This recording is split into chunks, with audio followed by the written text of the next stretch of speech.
채식을 잘못하면 혈액이 망가진다. 이 부분은 여러분 모두가 꼭 알아야 될 부분입니다. 보통 우리가 채식하면 암이 다 낫는다 이렇게 생각하는 분들도 있어요. 그리고 채식했는데 왜 암이 걸렸지? 라고 하는 분들도 있고요.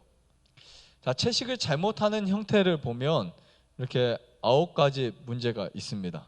채식을 잘못하는 형태가 뭔지, 첫 번째, 채소와 곡식의 비율입니다. 암이 치료되는 게 어떤 극단적 짧은 시간 내에서 치료되는 게 아닙니다. 결국 그 시간에 줄어들었다 하더라도 또 어떻게 될 수 있어요? 다시 커질 수 있거든요. 그래서 짧은 시간에 암을 없애려고 하는 그 자체가 되게 잘못된 방식이고요. 그 다음에 채소와 곡식의 비율은 최소 6대4, 7대3 정도, 곡식이 7에서 6, 7 정도로 드셔줘야 돼요. 그래서 곡식과 채소의 비율이 알맞게 맞춰지면 과식은 피할 수 있습니다. 그리고 두 번째, 과식인데요. 이런 말을 많이 하세요. 나는 채식을 했는데 자연추했는데 왜 암이 안 줄지? 커졌지? 재발됐지? 이런 분들 꼭 있습니다.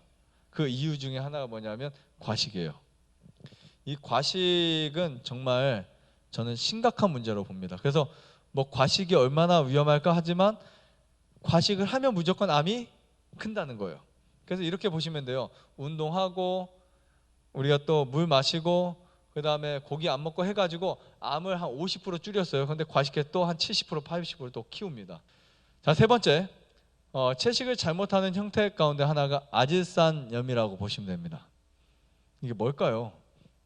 우리가 보통 식물은 질소라는 이 성분을 가지고 자라게 돼 있어요. 암모니아태 질소든 그다음 질산태 질소는 그 질소에 의해서 성장을 하게 됩니다. 이 구조로 되어 있어요. 식물의 그 세포 벽이.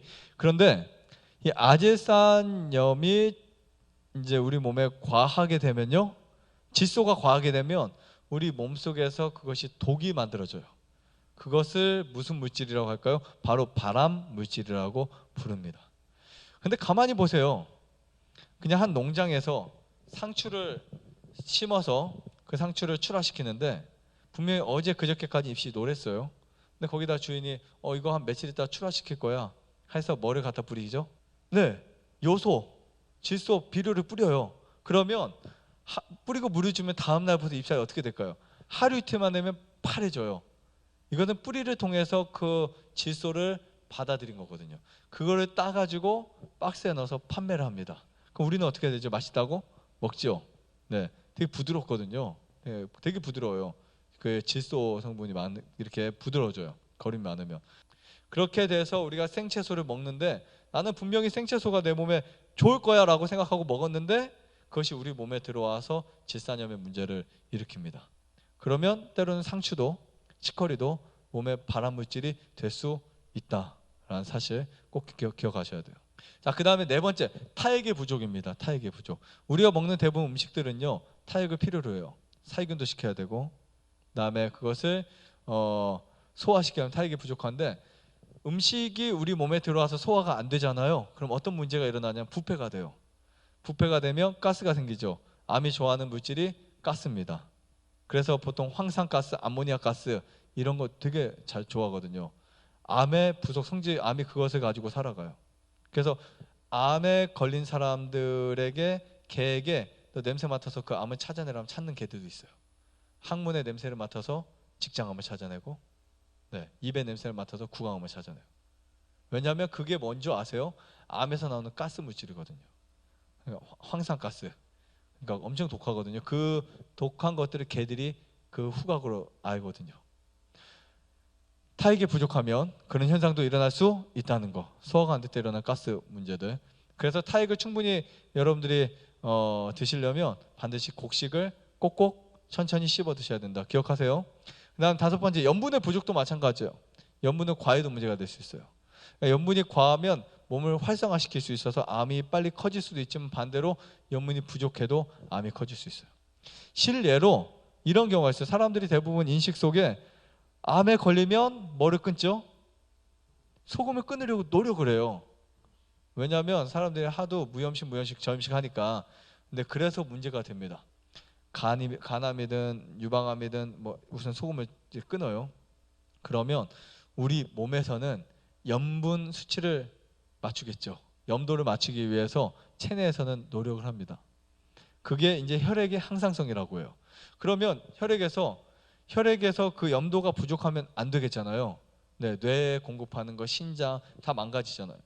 그래서 그 염분을 어디에서 빼오냐면 조직에서 빼와요. 그래서 뼈에서도 빼와요. 뼈에서 염분들을, 나트륨을 뼈에서 빼와서 자꾸 그 항상성을 유지합니다. 넣어주는 건 없어요. 근데 몸은 만들어야 돼요. 소변으로 배출은 돼요. 계속 배출은 될까 안 될까요? 되죠. 그러다 보면 어떤 문제가 생기냐면 뼈가 약해지기 시작해요. 여러분들의 뼈는 미네랄로 대부분 구성되어 있죠. 단백질이나. 그중에 미네랄의 하나의 부분, 칼슘이라든지 나트륨이나 이런 게 부족하면요, 뼈가 약해지기 시작해요. 균형이 깨지면 그때 뼈암이 걸릴 확률이 되게 높아집니다. 그래서 소금 섭취가 없게 되면, 부족하게 되면 암이 뼈로 전이될 확률이 되게 높다는 거 꼭 기억하시고요. 6번째, 복잡한 요리와 복잡한 식사예요. 사람들은 진수성찬을 되게 좋아합니다. 요리할 때도 막 엄청 이렇게. 그래서 여기서 가능한 복잡하지 않게 요리하고 내려고 노력은 하지만 때로는 보니까 한 8가지, 10가지, 12가지 나올 때도 가끔 있더라고요. 근데 뭐 양쪽에 있는 거는 다 쌍이니까 제가 같은 거예요. 근데 저는 추천드리기는 꼭 여러분들이 다 안 떠가시고 한두 가지 남겨놓고 가시면 좋겠어요. 100% 올로 다 뜨지 마시고 거의 한 밥을 포함해서, 견과를 다 포함해서 한 5가지에서 많으면 7가지 이상을 먹지 않자, 이렇게 좀 하시면 좋지 않을까. 네, 복잡하게 먹으면 우리 몸에서 그것을 처리할 수가 없어요. 그래서 채식을 해도 몸이 망가지는 이유 중에 하나는 복잡하게 먹을 때, 이때도 문제가 됩니다. 그리고 똑같은 음식인데 밥 따로 먹고 야채 따로 먹고 밥 따로 먹으면 소화가 잘 되는데 그걸 비빔밥으로 해서 먹으면 안 되거든요. 이유가 뭐냐면 안 씹어져요. 네, 안 씹어져요.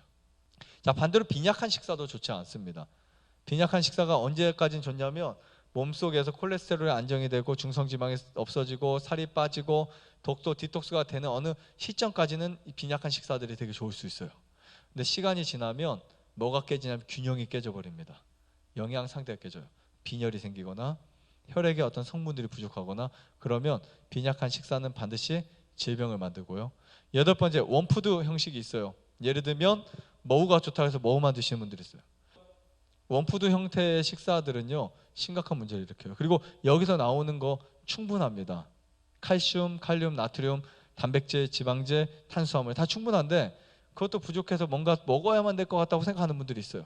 네, 그리고 여러분 사실 모링가, 알로에 뭐 이런 거 안 드셔도 됩니다. 왜냐하면 우리가 이 파이토케미컬의 위력이 있어요. 네, 보통 이제 단백질, 탄수화물, 지방질, 칼로리를 만들지만 몸을 치료하는 물질들이 있는 것들이 있잖아요. 그중에 파이토케미컬은 빨주노초파로 색깔이 있는 음식들이거든요. 근데 그 음식들을 먹어서 유익을 얻는 건데 꼭 어떤 분들 막 그냥 한 7가지 빨주노초 파란볼 다 색깔 맞추고 먹어야 몸이 치료될 것 같다 그렇게 생각하는데 그렇지 않아요. 9번째, 배합의 문제예요. 배합의 문제. 우리가 보통 음식은 어떤 성분과 어떤 성분이 만나게 되면 그 성분이 바뀌거나 성분이 혹은 더 합성이 될 수도 있어요. 이를테면 설폴아페인이라는 말 들어보세요. 설폴아페인, 브로콜리에 있는 거. 설폴아페인이라는 것은 브로콜리라는 물질을 씹었을 때만 나오는 거예요.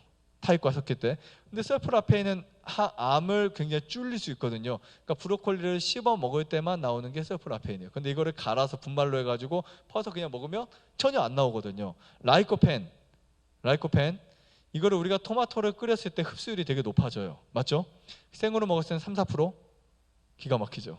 영양학을 제대로 이해한다면요, 좋은 음식들을 행복하고 감사하게 꼭꼭 씹어 드시지 않을까, 이런 생각을 하게 됩니다. 그래서 채식을 잘못한 형태 꼭 기억하시고 올바른 채식으로 여러분들 몸이 꼭 회복될 수 있는, 그래서 이렇게 9가지를 잘 지키시면요 암이 클 리가 없습니다. 좋아요, 구독, 안내자전 눌러주세요. 눌러주세요.